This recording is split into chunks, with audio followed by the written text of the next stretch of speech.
अस्सलामु अलैकुम वरहमतुल्लाहि वबरकातुहू। नाजरीन, एक बार फिर हम आपके लिए एक नई वीडियो लेकर हाजिर हुए हैं।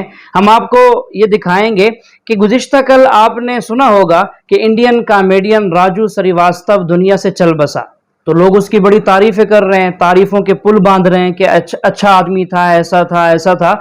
तो एक आदमी हिंदू होने की हालत में, कुफ्र की हालत में दुनिया से चला गया। तो आइए सुनते हैं डॉक्टर जाकिर नाइक साहब से कि राजू को उसकी अच्छाइयाँ जो दुनिया में वो कर गया है वो आखिरत में कामयाबी का जरिया बनेगी कि नहीं। तो आइए सुनते हैं।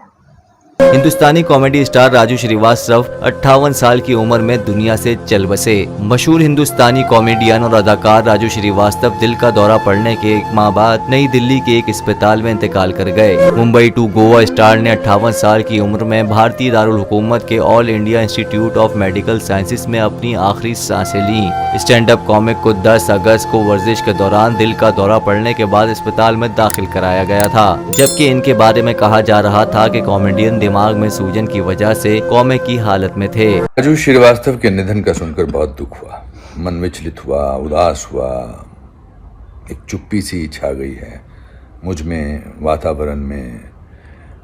बहुत अच्छे कॉमिक एक्टर तो वो थे ही, बहुत अच्छे इंसान थे, बहुत अच्छे इंसान थे और बड़े दया भाव रखते थे। किसी के बारे में बुरा नहीं बोलते थे, जब भी मिलते थे गर्मजोशी से मिलते थे, तपाक से मिलते थे, गले लगकर मिलते थे, खुशी से मिलते थे और हंसाते थे।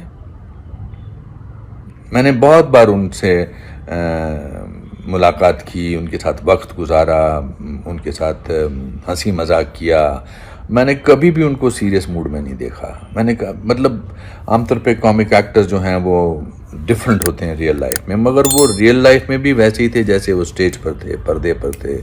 और सबके लिए उनके मन में अच्छे विचार थे, सबके बारे में अच्छा ही बोलते थे, सबके बारे में अच्छे आशीर्वाद, दुआ वाली बात करते थे। अल्लाह के रसूल की हदीस है, इसीलिए हम मुसलमान बच गए। अल्लाह के रसूल फरमाते कि वो अल्लाह की रहमत के बिना कोई भी इंसान जन्नत में नहीं जा सकता, सिर्फ अमाल पे। अगर हमारे अमाल के जरिए हम सिर्फ जन्नत में जाएंगे तो एक भी इंसान दुनिया में जन्नत में नहीं जाएगा। एक साहबा अल्लाह के रसूल से पूछते, या अल्लाह के रसूल क्या आप भी? तो वो कहते हाँ मैं भी।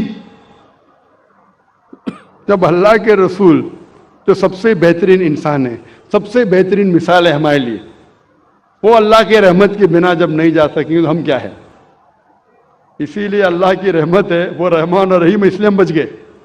मेरा सवाल ये है कि अकॉर्डिंग टू कुरान ये कहा जाता है कि जब कयामत का दिन आएगा तो उस वक्त अल्लाह जब सबको फिर से उठाएंगे तो कहा जाएगा कि अपनी कब्रों से उठो। तो हम हिंदुओं का क्या होगा, क्योंकि हमारी तो कोई कब्र नहीं होती। भाई साहब का सवाल है कि वो कहते हैं कि क़यामत के दिन जब अल्लाह ताला वापस से हमें दूसरी ज़िंदगी देंगे तो कहेंगे अपने कब्रों से उठो। हिंदू भाई साहब पूछे कि हिंदू लोग तो कब्र में दफनाए नहीं जाते, हिंदू बच्चे दफनाए जाते ना। हिंदू बच्चे, हिंदू मजहब में छोटा बच्चा है उसको जलाया नहीं जाता, उसको दफनाया जाता है। फिर भी कई मुसलमान हैं जो डूब के मरते हैं, जो जल के मरते हैं, उनको भी दफनाया नहीं जाता है, जिनकी हमें मिलती नहीं। ये जब अल्लाह ताला कहेंगे कि फिर से हम जिंदगी देंगे, जरूर नहीं कि आप कब्र में से ले आ जाएंगे। जो भी इंसान मर चुका है उसके नई जिंदगी दी जाएंगे। कुरान मजीद में अल्लाह ताला फरमाता है कि अल्लाह उसमें जान डालेंगे, फिर मौत देंगे, फिर से जान डालेंगे। तो अल्लाह जान डालेंगे, चाहे वो कब्र में है, चाहे जलाया गया है, चाहे डूब गया है, जो भी हालत में है, अल्लाह उस इंसान में फिर से जान डालेंगे। और अल्लाह ताला को जान डालना बहुत आसान है, चाहे आप दफनाए गए हैं या चाहे जला दिए गए। अल्लाह ताला फरमाते जब गैर मुस्लिम के एतराज करते अल्लाह से और अल्लाह से पूछते हैं कि जब आप दफनाए जाएंगे और क़यामत के रोज जब इंसान उठाए जाएंगे तो अल्लाह ताला उनको हड्डियां को कैसे जोड़ेगा? जैसे आप पूछ रहे ना, अल्लाह ताला जो कब्र में उनको उठाएंगे, हम कब्र तो नहीं गए, तो लोग पूछते हैं कुरान मजीद में इसका जिक्र है, सूरह क़याम में सूरह नंबर 75 आयत नंबर 3-4 में कि अल्लाह ताला हड्डियां को कैसे जोड़ेगा। तो अल्लाह ताला फरमाते हैं अल्लाह हड्डियां को ही नहीं जोड़ सकता है, आपके उंगलियों के पोर पोर को जोड़ सकता है। उंगलियों के पोर पोर, आप सोचते हो अल्लाह ताला क्यों कहता है क्या उंगलियों के पोर पोर को जोड़ सकता है?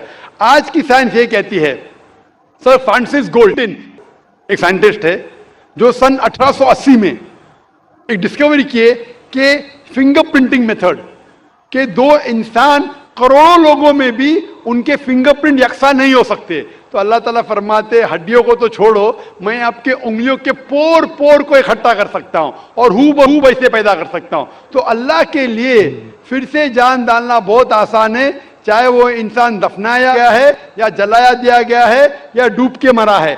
अल्लाह को फिर से जान डालने में, चाहे वो मुसलमान मरा या हिंदू मरा या ईसाई मरा, अल्लाह को जान डालने में बहुत आसान है, कुन फयकुन।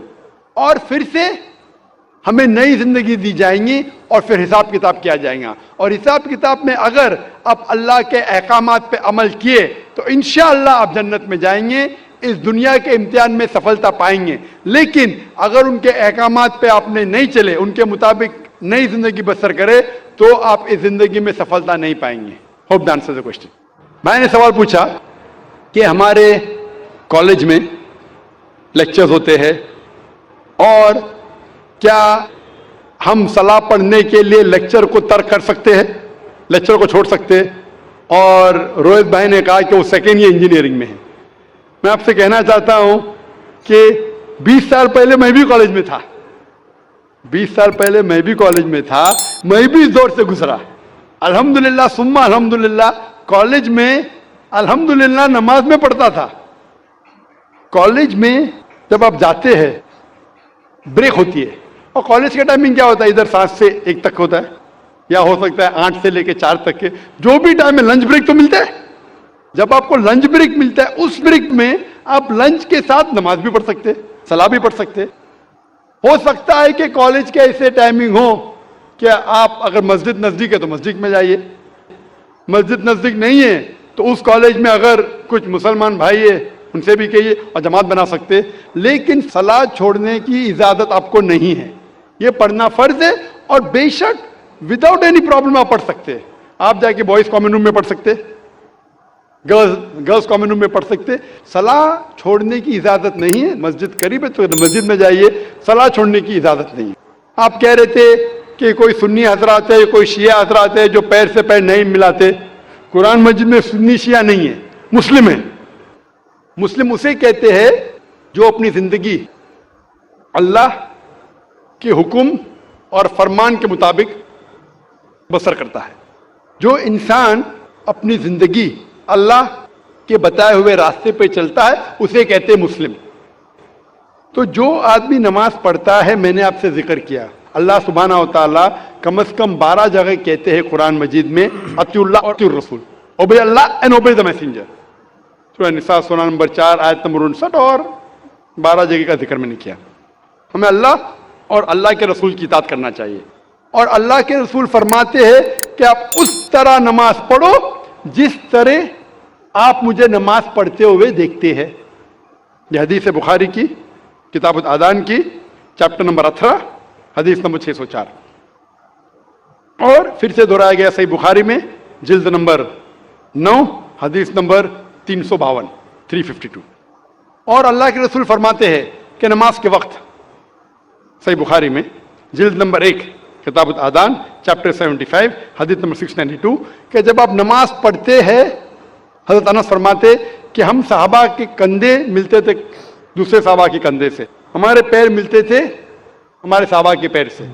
अल्लाह के रसूल फरमाते सुनन अबू दाऊद में सही हदीस है जिल्द नंबर 1 किताब सलाह चैप्टर 245 और हदीस नंबर 666। अल्लाह के रसूल फरमाते कि बीच में जगह मत छोड़ो, जगह को कम करो और शैतान को बीच में मत आने दो। उसका मतलब हमें कंधे से कंधा मिलाना चाहिए। जो इंसान अपने आप को मुसलमान कहता है और कंधे से कंधा नहीं मिलाता है सलाह के वक्त और पैर से पैर नहीं मिलाता है, वो अल्लाह के रसूल की नाफरमानी कर रहा है।